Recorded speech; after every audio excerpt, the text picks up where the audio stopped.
जय श्री राम। उमा कहाँ हूँ मैं अनुभव अपना, सतहरि भजन जगत सब सपना।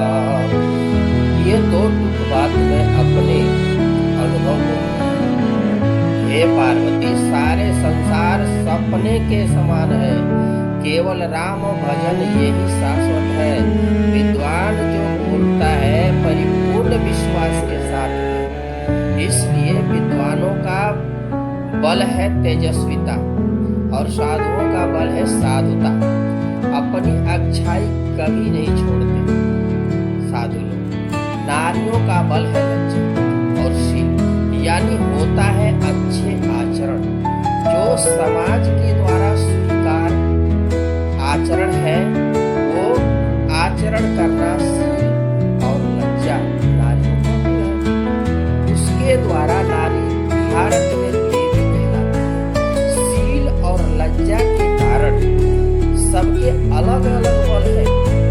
ये बल मांगे भक्तों का बल है। यहाँ गोस्वामी तुलसीदास जी महाराज तो है भक्त, हम भक्तों के केवल बल की चर्चा करते हैं, केवल चर्चा करते हैं।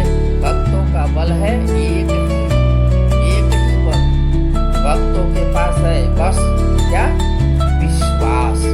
विश्वास नाम का बल है भक्तों के पास, है ना?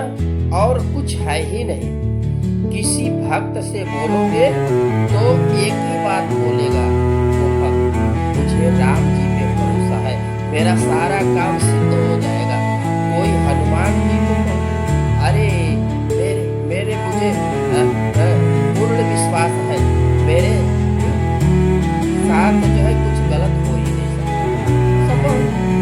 संभव ही है, संभव ही नहीं कि कुछ गलत हो जाए। है विश्वास, राम मेरे आएंगे।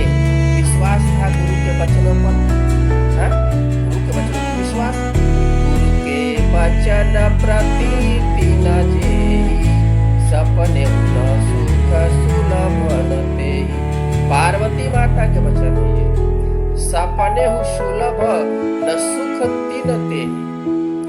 सप्त ऋषियों से बोली है माता पार्वती जी, जिस व्यक्ति को अपने गुरु के वचनों पर विश्वास नहीं है, सपने में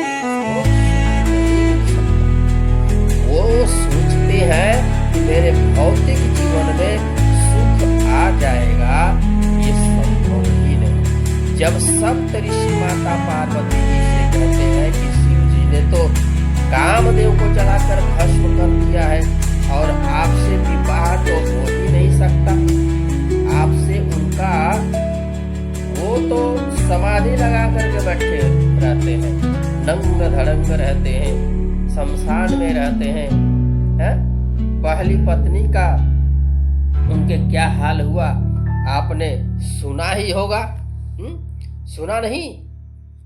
सती जी जल करके भस्म हो गई।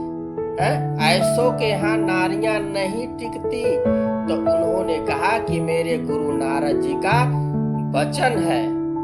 नारद जी ने शिक्षा दी थी नारद जी को कि आप जो है शिव जी की भक्ति उपासना करिए, पंचाक्षरी मंत्र पे उनका ही दिया हुआ है। ओम